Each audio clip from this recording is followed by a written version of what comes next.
This is Inside Town Hall, a behind-the-scenes look at city government and the issues affecting you and your family.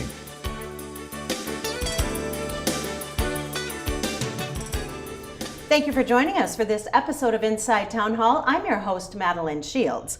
Joining me are city councilors for our quarterly roundtable discussion. And I would like to welcome city councilors Christine Erickson. We have Rick Kiley, Janet Brecky, and Kurt Sale. Thanks for being here. Let's start off with what is on most people's mind in the city of Sioux Falls are the potholes. Who wants to go first, and what's being done about the potholes, and what are you hearing from citizens? Well, there's no doubt that the potholes have been as bad as they ever have here in the city of Sioux Falls, or at least as bad as I can recall.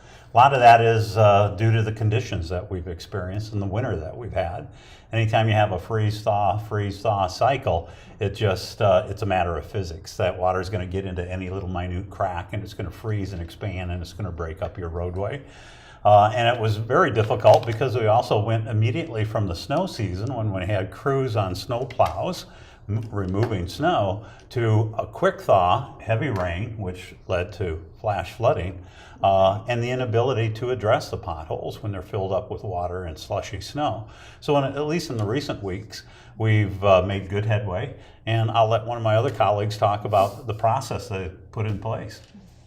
I would just jump in. I think one of the things that is important that the public know is that there's two types of fill that they use.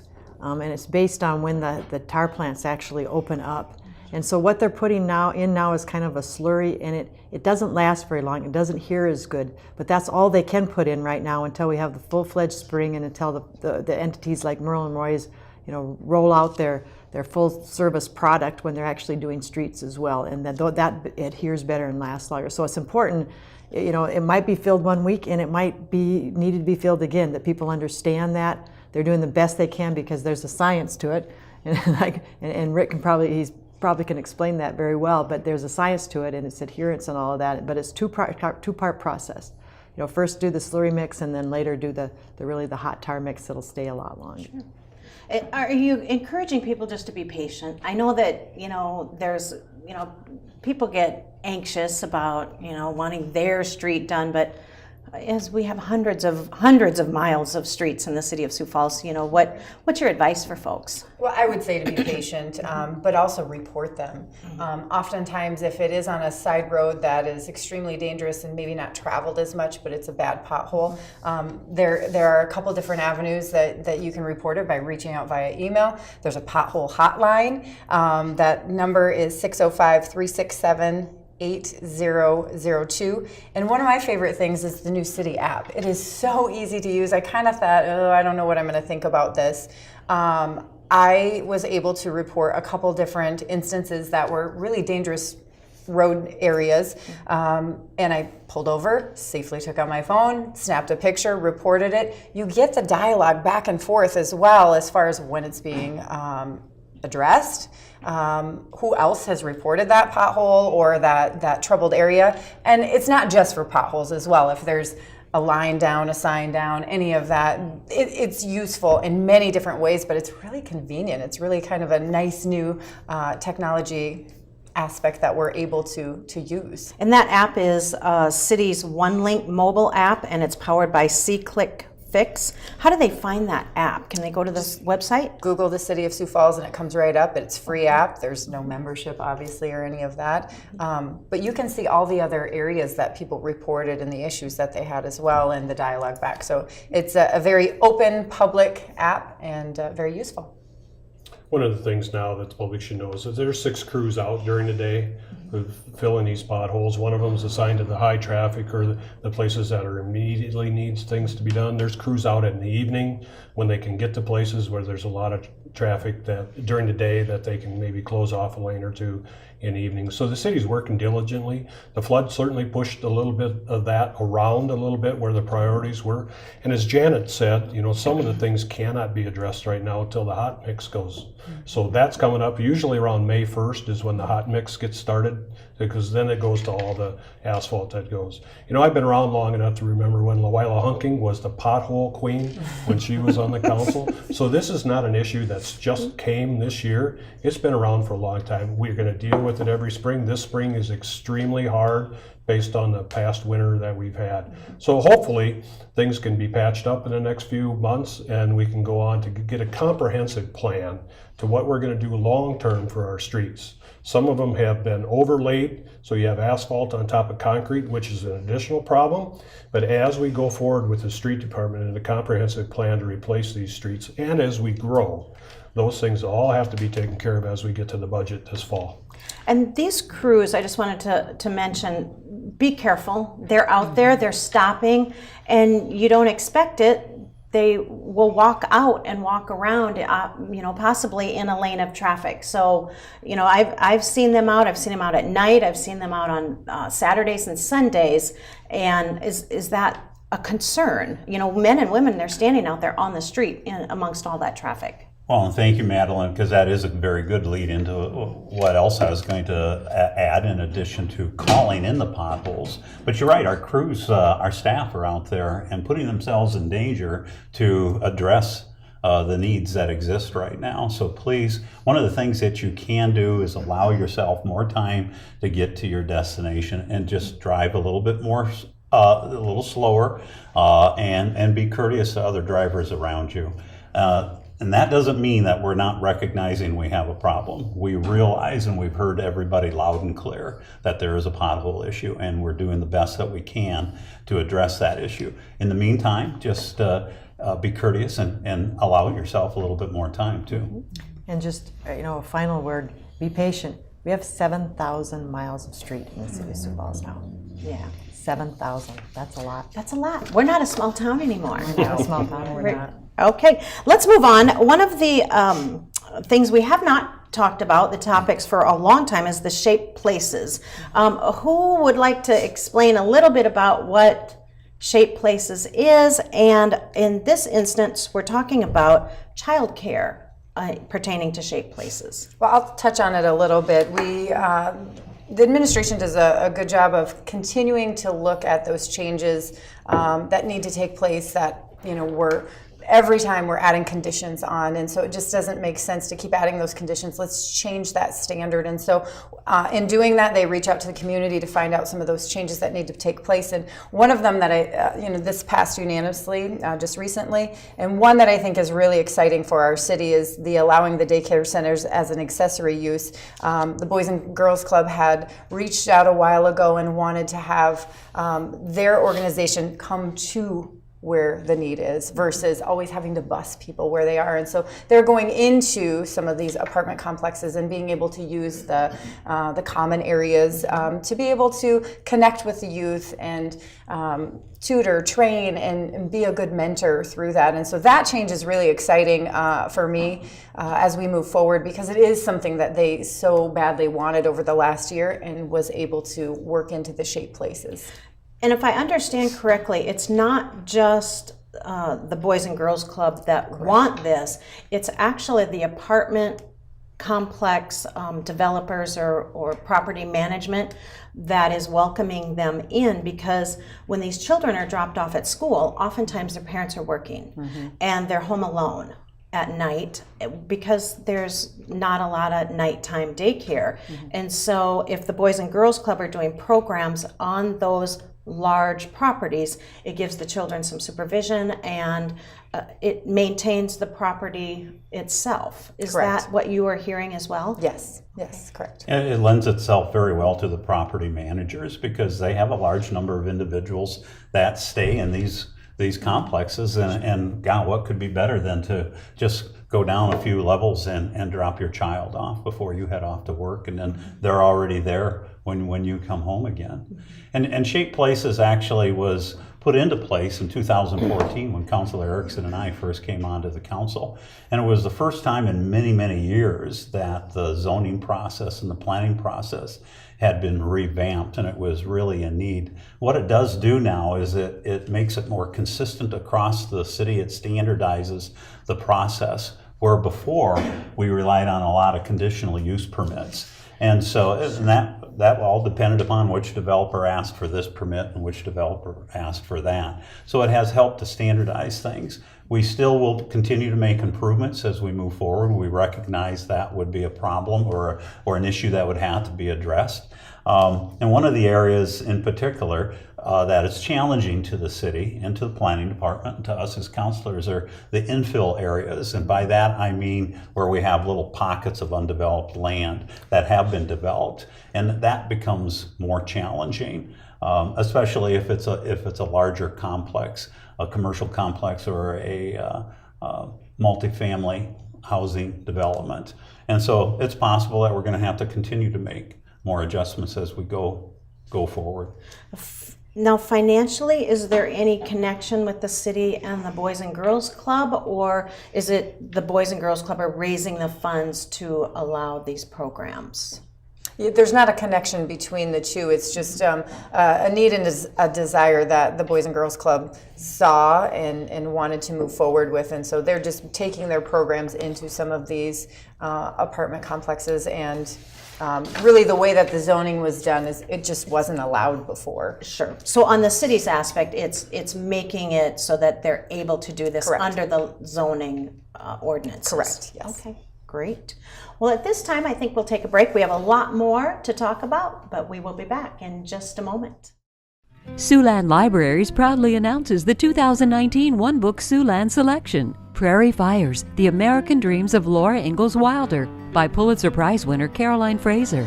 Join fellow community members to read and discuss this moving work of one of South Dakota's most famous residents. On April 27th, join us as Ms. Fraser discusses her book and presents other stories about Laura Ingalls Wilder. For more information, visit any Siouxland Library location. Don't miss this one-of-a-kind event, One Book Siouxland. Well, welcome back to Inside Town Hall. I'm Madeline Shields. Joining me for this roundtable discussion are City Councilors Christine Erickson, we have Rick Kiley, Janet Brecky, and Kurt Sale. Thank you very much. Let's continue our discussion, and we're going to move to downtown Sioux Falls and the rail yard redevelopment and some of the land sales. What's going on with that? Well, that's a good question, and it's on the top of a lot of people's minds. You know, we'd had some attempts to make sure that that was done right, and the black rail was going to come forward, and now that has not come forward. So the city administration has decided to use a different process. Instead of an RFP, a request for proposal, they're just going to put it up for sale. It's very detailed. It's going to be good for the citizens, but they're just going to say, we want to sell the land. What do you want to pay for it? What are you going to put there?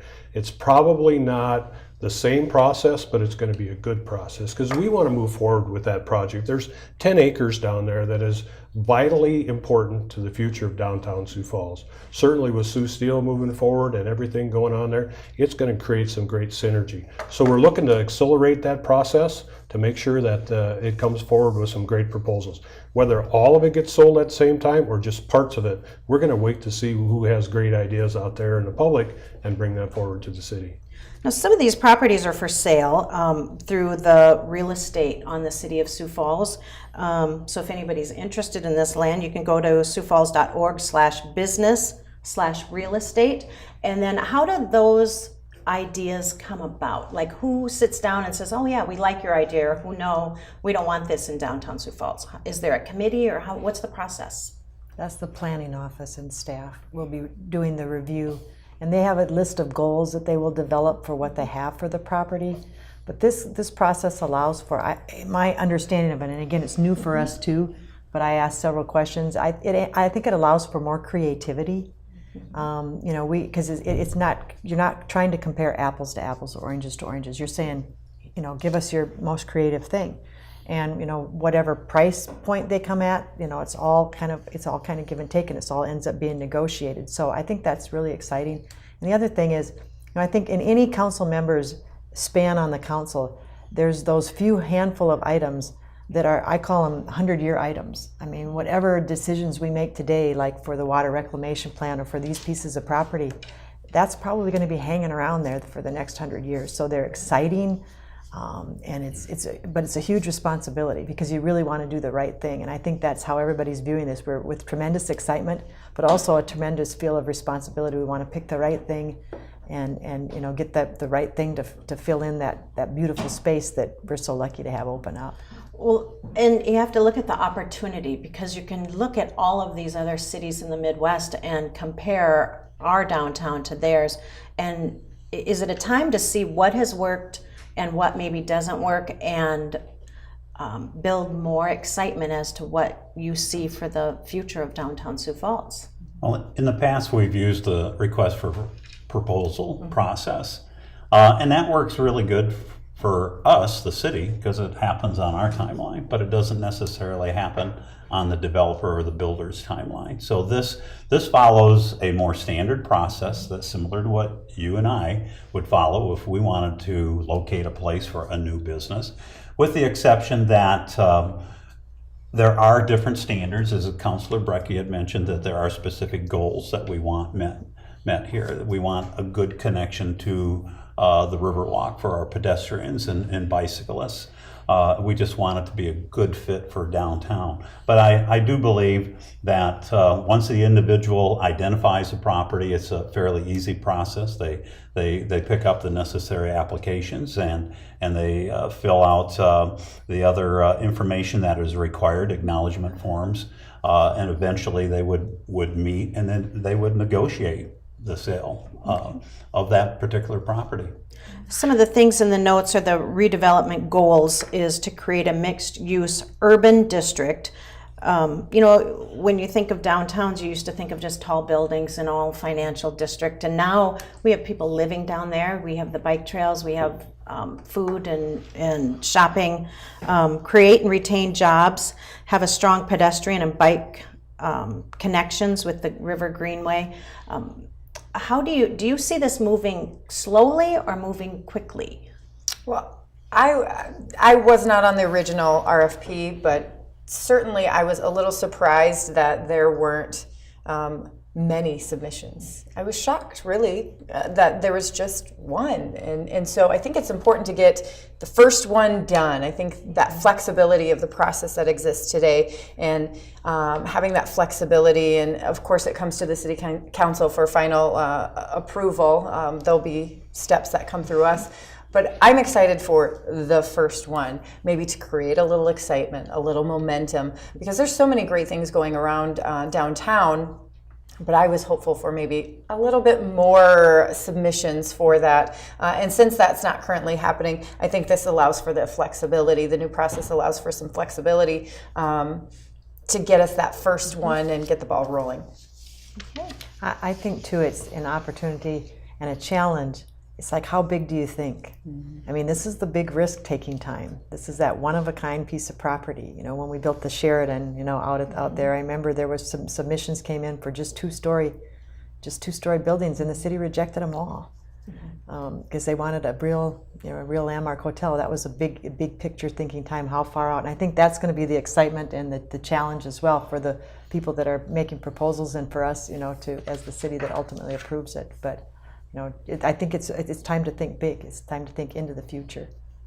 And this is definitely a city of collaboration and cooperation. And so I think we've got the opportunity to partner with some of the other groups that we have partnered for many, many years, which have resulted in Sioux Falls being the great place that it is. We could partner with the Development Foundation and Forward Sioux Falls and they can help us market this property as well too. It's an exciting time. Well, it'll be exciting to see how it grows and how quickly it grows. Let's move on to, let's talk about 2019. What, as city councilors, everybody has their own ideas of what makes the city of Sioux Falls great and what you would like to see. So let's go around and let's talk a little bit about what would you like to accomplish. Who would like to go first? I'll go first. I'll be semi-brief because I feel like I've continued to talk about this same item for the last couple of years, and that's that triage center. There's just no secret in this town that we do have, and in the nation, that we have a mental illness issue. With that comes whether it's addiction, with alcohol and drugs, or other mental illness, suicide. That triage center, as I've served on that task force and we've continued to research what other states and communities are doing, I'm hopeful as we continue to move through that this is something that can be opened within the next year. It's been a huge collaboration between the state, the city, and the county, and a lot of the two hospital systems, as well as private citizens and really stakeholders in this community that want to see the best for our citizens here and making sure people are getting access to that treatment that they need. And that's not just an individual need. It affects everyone. It does. Because when people are uninsured and they're going to emergency rooms and and going to jail, it costs the taxpayers dollars. Right. And we really want to get people that go to jail. We don't want to put them in jail because we're mad at them. We want to put them in jail because we're scared of them and the decisions that they've made. The people that we're mad at, they need treatment, they need help, they need rehabilitation in moving back on the right path. Okay. And what are some of the other accomplishments you'd like to see? Well, I had a list of about 8 things when I ran 5 years ago, and then again when I announced my candidacy again a little over a year ago. Of course, one of the items that has risen to the top is street maintenance and enhancement of our traffic flow as well too. I mean, we discussed earlier the need to address the potholes, and that's going to continue. That'll be a continued need year after year after year. We need to invest in low-cost ways for the city to improve the traffic flow, whether that's adaptive traffic controls or other technology that comes available to help people get from point A to point B as efficiently as they possibly can without sometimes the frustration that you experience in heavy traffic. And I think we need to have a serious dialogue too with the South Dakota Department of Transportation and think outside the box of what we can do to help complete the south leg of Highway 100, which is now known as Veterans Parkway, from 57th Street to the connecting point at I-29 on the south side, because it'll soon be connected to I-90 up on the north. By completing that, it's really going to take pressure off some of our interior arterial roads within the city, and it'll just more efficiently move traffic. And I think the longer we wait, the more it's going to cost. For folks who might not be familiar, that's a belt on the east side of Sioux Falls. Yes, it's actually the beltway around our interior beltway known as Interstate 229. Okay. Ms. Brecky, what would you like to accomplish in 2019? Well, like Rick, I had some things that I touted during the campaign trail. I'm kind of putting the things into place and starting to work on them. I'm very interested in the city getting involved in a joint relationship with the school district and SDI and some other entities to develop a fluent English program to make English readily accessible and easily available, if not free. And using our library system, perhaps even CityLink. We've been talking about all the different ways, and it's one of those things that has a lot of different entities are doing things, but then there's a lot of unmet needs out there with our adult population especially that's entering our community.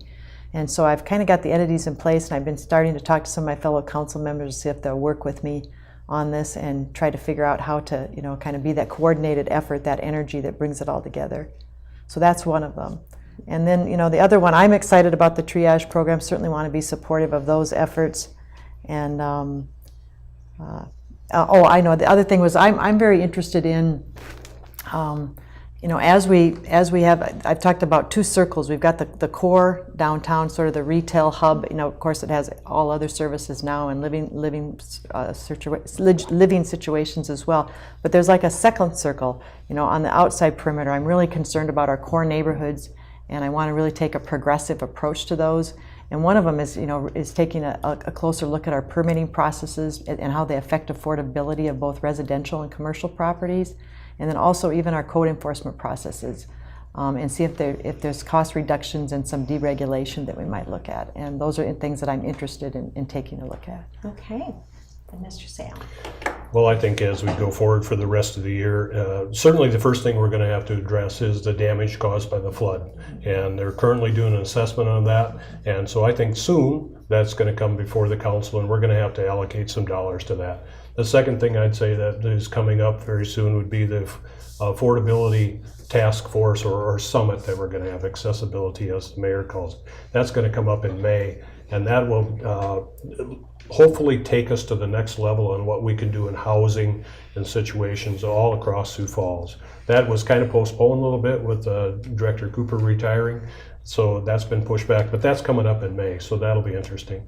I'd say the third thing that's going on is the Event Center Area Task Force is currently studying to see what we can do for the future of that. So I think there's a next wave of entertainment and businesses going to be coming out there. So I'm excited. I'm on that group, and I'm excited to see where we can get in the next 6 months to bring something forward to Sioux Falls. So we had one good wave, I think, in just recently with doing the Denny and redoing some other things. You know, we've got the Midco, we've got the Shields Iceplex. So we had a nice wave there. I want to get to that next wave, and I think that's what the study group will come forward with.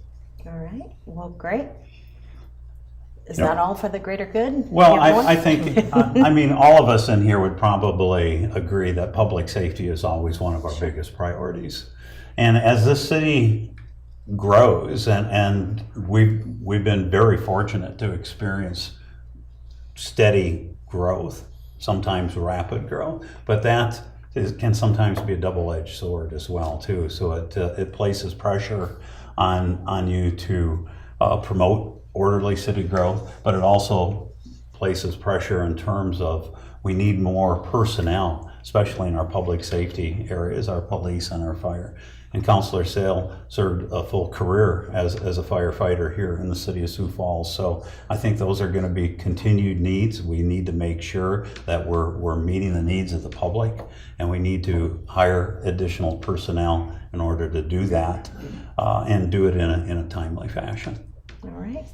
Well, I'd like to thank you all for joining us for Inside Town Hall. And if you want to have an interaction and report where the city's potholes are, you can go to the city's OneLink mobile app. You can Google it, City of Sioux Falls Potholes, and you can find it easily. And if you would like any other city news, you can go to siouxfalls.org. That's our time. Thanks for watching.